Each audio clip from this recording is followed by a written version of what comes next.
The boy picked up the iron nail and quickly swallowed it into his mouth. Unexpectedly, it got stuck in his throat. But the next second, the boy actually spit out an egg. Then came the second one. The spectators came forward to tip him one after another. He never expected that with a trick he had just learned, he could earn enough for him and his mother to live on for a week. He ran home excitedly and, like performing magic, pulled out a silver coin from his mother's hair. Then came the second one, the third one. Finally, he had his mother shake his body, and more silver coins fell down. He swore to his mother that someday he would turn silver coins into gold coins. But as he gradually grew older, he found that this kind of street magic could barely make ends meet. However, soon an opportunity quietly arrived. One day, when Houdini was performing a handcuff escape act, he was stopped by a sheriff. The sheriff walked up and directly put real handcuffs on Houdini, demanding he complete the escape in front of everyone. His wife was somewhat worried because her husband had never performed like this before. But Houdini calmly turned around and composed himself, pulling out a wire from his belt. In just a few seconds, he unlocked the handcuffs. Looking at the audience's incredulous expressions below the stage, Houdini suddenly had a bold idea. He slapped all his savings on the sheriff's desk. He wanted to make a bet with the sheriff.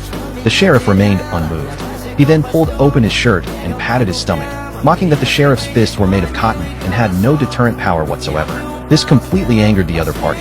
However, after one punch, Houdini was not only completely unharmed, but also provocatively demanded another one.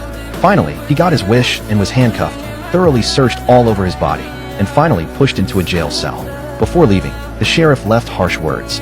If Houdini couldn't escape, he would arrest him for disturbing the peace. Houdini was dismissive. After everyone left, the real performance began. This jailbreak put Houdini on the front pages of major newspapers. The miracle he created spread throughout the streets and alleys.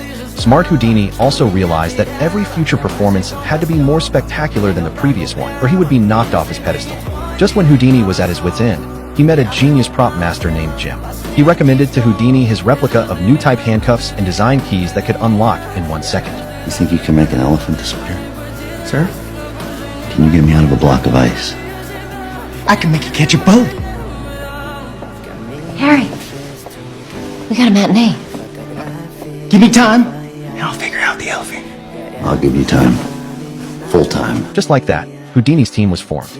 This time the police challenged him to escape from America's top prison while completely naked and covered in shackles. To prevent him from contacting anyone, the police directly carried him into the cell and finally sealed his mouth. The chief felt he had a sure victory and even smugly took a photo with him.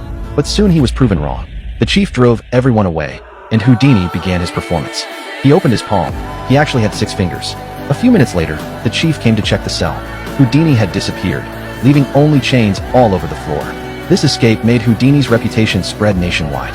Everyone knew this magician and gave him a title, the King of